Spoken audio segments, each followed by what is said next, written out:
à ce qu'on soit le plus concis, le plus court pour eux, donc je vais essayer de faire vite. Alors, faire vite veut dire que place de l'écho, tout le monde fait de l'écho dans l'insuffisance cardiaque systolique, donc à la réponse, à la limite, je dois partir directement à la conclusion. Non. Je me laisserai quand même quelques minutes pour détailler un petit peu ça, mais dire surtout que cette place, elle n'est pas acquise. Hein. Alors, ça aurait été la place de l'IRM, on aurait dit oui, il faut essayer de la défendre et voir est-ce qu'elle peut prendre une place de plus en plus importante. Mais là, c'est est-ce que cette place de l'écho va rester la même? Est-ce que on doit continuer à croire que l'écho restera un des examens piliers dans le suivi de malades insuffisants cardiaques? Et je dirais oui parce que l'échographie au moins elle permet de suivre les patients et l'insuffisance cardiaque étant une maladie progressive comme vous le voyez, le malade il va se dégrader avec le temps et chaque fois qu'il fait des compensations, ça encore augmente la vitesse du déclin rapidement vers le stade irréversible et tout l'art à la limite du cardiologue c'est d'essayer de remettre le malade sur la phase plateau pour qu'il reste le plus stable possible en faisant quoi? En essayant d'intervenir au bon moment, c'est-à-dire intervenir tôt. Là, on va demander à l'échographie de faire sortir des critères ou des éléments de surveillance qui permettent d'intervenir, de modifier les traitements. Et puis surtout, on a la preuve pour ça maintenant, les traitements piliers de l'insuffisance cardiaque, la fameuse croix-thérapie, gagnent à être évalués en termes de réponse, c'est-à-dire je mets le malade, d'accord, je le mets sous bonne dose, j'essaie de titrer, mais il faut que je vois est-ce qu'elle a bien répondu. Et à ça, l'échographie peut apporter des réponses. Le suivi d'une insuffisance cardiaque, donc aujourd'hui, comme grosso modo, elle nécessite les éléments suivants, un diagnostic précoce, une évaluation pronostique et un outil qui aide à la décision thérapeutique. Et ces trois éléments-là, on va essayer de démontrer qu'ils peuvent être présents dans le cas de l'échocardiographie. Donc la clinique, l'ECG, je n'ai ni le temps, ni l'envie, bien sûr, ni l'ambition de les détailler. Ils font partie, bien sûr, du suivi obligatoire. Hein. Et la biologie, notamment le pro-BNP, il y a beaucoup de travaux maintenant qui montrent qu'on peut suivre les malades avec ça. Mais de toutes les manières, l'usage de techniques d'imagerie est indispensable et l'échocardiographie va s'inscrire avec d'autres examens un peu sophistiqués comme la VO2 max, un peu moins sophistiqués comme le dosage du pro-BNP, d'autres qui, ça on n'a pas au Maroc, hein, les systèmes implantables au niveau de l'artère pulmonaire qui permettent de surveiller l'hémodynamique pulmonaire et de détecter, et ça on ne sait pas encore le faire, détecter le malade avant qu'il fasse la décompensation et le ramener et essayer d'optimiser son traitement, etc. L'échographie va rentrer en jeu aussi avec d'autres moyens qui sont en pleine évolution, comme l'éducation thérapeutique, comme la télécardiologie. Donc, elle ne sera pas la seule. Par contre, elle se doit d'être robuste, et ça, c'est possible aujourd'hui. Les nouveaux systèmes d'écho se sont démocratisés. Avant, parler du strain, par exemple, c'était quand même l'apanage des centres hospitaliers, de la recherche. Maintenant, il est disponible partout et le temps d'acquisition est raccourci. Même les mesures sont de plus en plus automatisées. Et la cerise sur le gâteau, on l'a vu dans l'ESC 2022 dernièrement, l'intelligence artificielle vient s'inviter dans les logiciels actuels et c'est un élément vraiment, à mon avis, très très prometteur puisque un des éléments importants de l'IRM, c'est qu'elle permet une fraction d'éjection beaucoup plus précise que l'échocardiographie et on espère que l'écho reprenne un petit peu de sa place avec l'intégration de l'intelligence artificielle et la possibilité d'avoir des mesures automatiques, fiables, pourquoi pas, de la mesure de la fraction d'éjection. Alors, les éléments que je vais développer sont au nombre de 4. Je commence d'abord par la fonction VG. La fonction VG, moi je ne vais pas m'attarder sur tout ce qui est thrombus, tout ce qui est, etc. Mais globalement, la fonction VG va commencer par une évaluation globale, comme on le fait toujours, et puis passe par une étape d'analyse un peu précise de la contractilité. Tout le monde le fait, et les comptes rendus en regorge, sauf que probablement on aimerait bien voir des comptes rendus avec des images. C'est encore mieux, c'est plus facile à lire avec des coupes comme ça, et on met des chiffres sur les zones akinétiques, hypokinétiques, etc. Et dans le temps, si vous vous rappelez, on avait même la possibilité de mesurer le wall motion score, et on avait l'impression que ça nous permettrait d'évaluer. C'est vrai que ce score-là, il est plus ou moins corrélé à la fraction d'éjection, donc plus il est altéré, plus la fraction d'éjection serait altérée, mais on n'a pas pu aller plus loin. Et maintenant, ce que j'ai appris récemment, et c'est une bonne nouvelle, c'est que le strain actuel qui évalue la fonction longitudinale, il peut même évaluer la fonction radiale, et en intégrant, en faisant une espèce de wall motion score nouvelle, et en intégrant l'intelligence artificielle, il est possible de dériver à partir de l'évaluation de la contractilité segmentaire directement une mesure précise peut-être de la fraction d'éjection. Alors si ça arrive, ce serait vraiment quelque chose de très bien. Alors je rappelle pour quelques amis qui sont comme moi, qui se rappellent pas trop de cette segmentation, que voilà, normalement le cœur est un peu tourné, vous savez, le cœur droit est devant, le cœur gauche est un peu derrière, et donc ce qu'on croit comme moi en tout cas je le pense, comme paroi antérieure qui est devant, en fait elle n'est pas devant, comme le cœur est un peu tourné, ce serait un peu tourné un peu à gauche, et ce serait la paroi antérieure, et celle qui est opposée, ce sera la paroi inférieure, et le reste, on peut le déduire facilement. Et donc, la vraie coupe qui va donner la paroi antérieure et la paroi inférieure, appelée anciennement la paroi, non, c'est pas celle, c'est l'inférolatéral qui s'appelait avant la paroi postérieure. Donc, l'antérieur avec l'opposé inférieur, ce serait dans la deux cavités. La quatre cavité, c'est plutôt parce qu'elle prend le ventricule droit, ce serait plutôt comme si vous tournez un peu ici, encore à gauche, et ça va prendre la paroi latérale. Ce serait l'antérolatérale, et à laquelle s'oppose la paroi inféroseptale. Donc, ça c'est des petits moyens mnémotechniques pour ceux qui trouvent que c'est utile. On continuera par l'évaluation des volumes ventriculaires, et s'il y a une IM, évaluer si on a la possibilité d'optimiser le traitement ou de proposer quelque chose de spécifique pour elle, pour aller par la suite à l'évaluation qu'on fait par la méthode Simpson de la fraction d'éjection.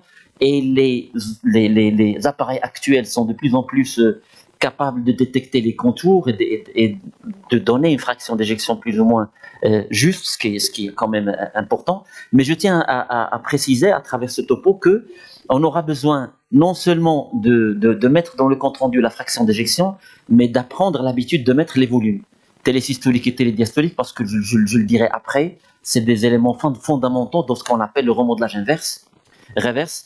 Et donc, un malade, si tu veux savoir s'il s'améliore ou pas, il va falloir avoir quand même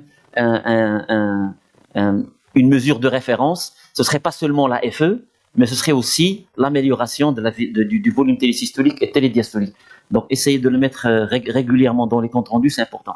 Voilà ce que j'avais dit par rapport à l'intelligence artificielle, qui est une première publication, c'était dans Nature en 2020, et on a vu la publication de l'étude randomisée EcoNet, plutôt on en a parlé dans l'ESC 2022, un travail très intéressant, très prometteur, puisque l'appareil mesure la fraction d'éjection de façon automatique, et ça a été évalué par la suite par des échocardiographies chevronnés, et il paraît qu'il y a une corrélation extrêmement importante qui fait qu'on pourra reposer sur cette mesure dans l'avenir, une fois elle sera disponible dans les différents appareils. Vient par la suite l'étude de la déformation myocardique avec le strain global, que vous savez, ce malade-là a un strain bien sûr très altéré, mais actuellement c'est devenu quelque chose qui est démocratique dans les cabinets médicaux. On peut trouver des appareils à la portée et qui peuvent donner une évaluation assez fiable du strain, et pour les appareils encore plus sophistiqués, ça prend un temps très très court,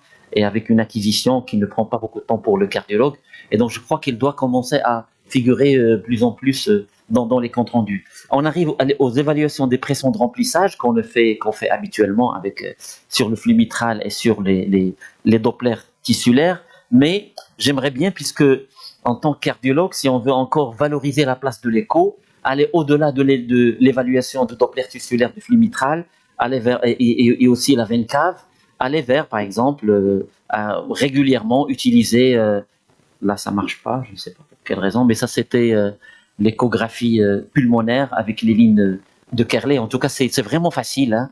Vous mettez la sonde, vous allez voir ça facilement. Ça vous permettrait de savoir est-ce que votre malade, chez qui vous avez trouvé des râles, est-ce que réellement c'était des râles crépitants ou pas. Et puis apprenez à mettre la sonde, notamment abdominale, au niveau des reins. C'est très facile, hein, de prendre le Doppler veineux et de voir un Doppler veineux au niveau des veines rénales. Généralement, c'est un flux continu, mais dès qu'il est discontinu comme ça, pratiquement presque systolique ou discontinu par moment, c'est qu'il y a quand même une congestion au niveau de veine pulmonaire, et certainement elle vient du cœur droit. Donc votre malade est en congestion, il a besoin que vous le déplétez encore davantage.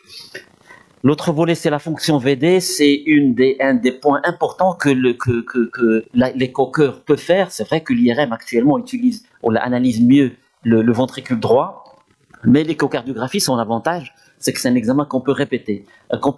Donc ça reste un examen principal pour l'évaluation du VD.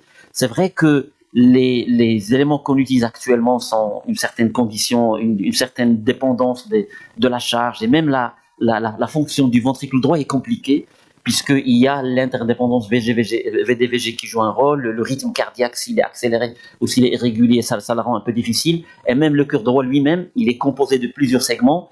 Vous aurez la contraction de la paroi basale à part, de l'apex à part, et puis celle de l'infédulum à part. N'empêche que les mesures classiques, dans lesquelles on utilise le TAPS, on utilise le long S dans le Doppler tissulaire, restent des paramètres quand même simples. C'est vrai qu'ils sont très dépendants des conditions de charge, mais ils permettent une évaluation quand même acceptable pour l'instant de la fonction longitudinale du ventricule droit. Ce qui est nouveau, c'est que le strain du global du ventricule droit devient encore plus accessible sur les appareils, et lui, il est plus performant, moins dépendant des conditions de charge, et très reproductible. Il lui reste juste la contraction de l'infundibulum qui est inaccessible, et probablement les acquisitions 3D peuvent améliorer ça dans l'avenir, mais déjà, avec le strain, on peut évaluer de façon beaucoup plus intéressante que le TAPS et que l'onde-S la fonction du ventricule droit. Ça, c'est une écho. Ça, c'est bien sûr quand on a la possibilité d'avoir une sonde 4D, on peut voir le ventricule droit en 3D. Alors, on arrive à la fonction auriculaire. Elle est importante dans le suivi des malades en insuffisance cardiaque.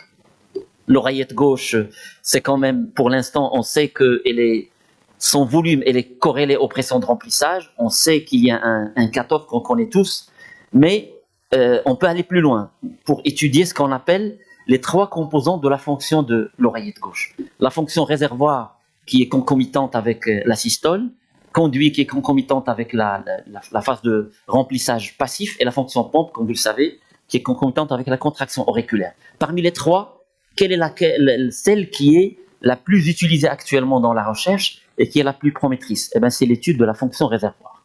Le strain de l'oreillette gauche permet de la détecter. Il suffit de voir le pic de ce strain. Généralement, par exemple, ici, le strain il est à 10%, il est anormal. Et pour cette oreillette gauche, il est à 40%. Le cutoff, c'est à partir de 24. Donc, un strain simple sur une oreillette gauche. Tous les appareils ne le font pas, c'est vrai. Pas comme le strain des ventricules, mais il sera certainement rapidement disponible sur les appareils d'écho et permettra d'étudier cette fonction que j'ai dit, la fonction réservoir, qui reste la plus utile, et donc probablement il serait utile qu'on la rajoute aussi dans l'avenir dans les comptes rendus. Et j'arrive à la fin, le point qui me paraît le plus important de cette présentation, c'est l'histoire du remodelage. Alors je ne ferai pas l'affront de vous rappeler un peu les mécanismes physiopathologiques du remodelage, et en plus le temps me permet pas de s'arrêter là, mais vous savez que le remodelage inverse, c'est-à-dire le fait que le patient récupère en termes de volume et en termes de fraction d'éjection, c'est quelque chose qu'on cherche, quand on en a besoin. Ça peut être spontané, ça peut être sous traitement, et justement sous traitement, c'est ça ce qui m'intéresse. Est-ce qu'on a des études pour ça? Ben oui, prenons par exemple l'étude Improve Heart Failure. On a vu que les malades peuvent voir un remodelage inverse jusqu'à, regardez ici, jusqu'à 2 ans. Est-ce que ça veut dire que je dois faire les échos pendant 2 ans pour déterminer à la fin est-ce que mon malade va finalement récupérer ou pas? Non. On va voir qu'est-ce que disent les recommandations. Ça, c'est juste une étude qui est allée jusqu'à 24 mois et m'a montré quand même que les malades peuvent s'améliorer. On a aussi les données avec la resynchronisation. On sait que la resynchronisation a démontré sa place parce qu'elle a montré que la fraction d'éjection peut s'améliorer et que le volume télésystolique peut bien sûr s'améliorer avec le temps. Et donc, les patients qui vont avoir un remodelage inverse ou la reverse, c'est ceux qui sont les meilleurs répondeurs, seraient probablement les non ischémiques, mais surtout insister sur ça, ceux chez qui on intervient à temps. C'est-à-dire, il ne va pas falloir attendre que l'insuffisance cardiaque soit terminale, que le malade ait fait beaucoup de décompensation. Là, probablement, c'est un peu en retard. Il faut qu'on capte ces malades à temps, et c'est encore une fois le rôle de l'écho de faire ça plus précocement et de proposer aux malades un traitement à temps. Plus la fraction d'éjection est basse, plus bien sûr on s'attend à ce qu'il y ait un changement. Et bien sûr, quand les patients n'ont pas de fibrose à l'IRM et quand ils ont bien sûr des biomarqueurs qui ne sont pas très élevés. Est-ce qu'on a des preuves? Oui. On sait que plus la fraction d'éjection s'améliore, les volumes diminuent, la mortalité s'améliore. À tel point que maintenant, on pense à faire des études dans l'insuffisance cardiaque en changeant les critères robustes comme le décès, qui demande un grand nombre de malades, qui demande un temps plus important, par un critère intermédiaire qui serait le remodelage. Le remodelage, on peut l'obtenir en quelques mois. Je vais le dire juste après.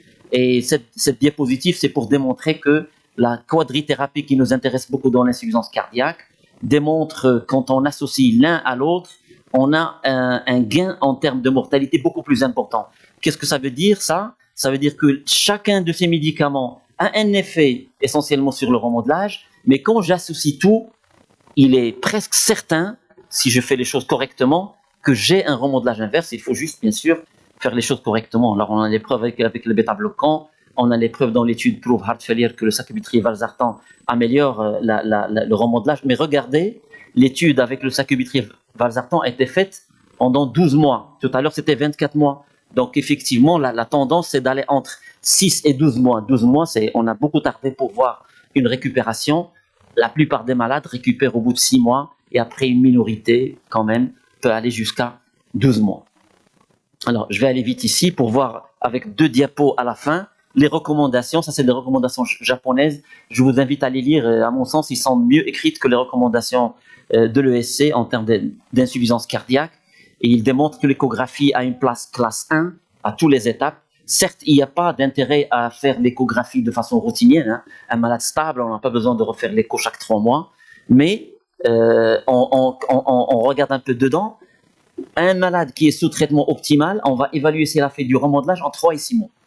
Les Européens aussi disent la même chose dans les recommandations européennes, 3 à 6 mois. Donc on retient 3 à 6 mois, voire 12 mois, et tout le monde doit maintenant, dans l'insuffisance cardiaque à effet altéré, rechercher cet effet positif qui est le remodelage inverse. Et pour moi, c'est disons, l'objectif principal de ma présentation. Donc je finis par dire que le TT d'aujourd'hui est quantitative, reproductible, robuste avec les moyens qu'il y a actuellement à notre disposition. Et le strain, ce n'est plus du luxe, il est intéressant. Et les patients, et ça permet à la fois la précision que j'ai citée tout à l'heure, en termes de diagnostic et d'évaluation pronostique aussi, de guidage thérapeutique, à tel point que je termine par une phrase en anglais, don't lag behind, c'est-à-dire on ne doit pas rester à la traîne, et on doit bien sûr se mettre aux techniques nouvelles qui existent en écho si on veut qu'elle garde sa place dans l'évaluation de nos patients. Je vous remercie.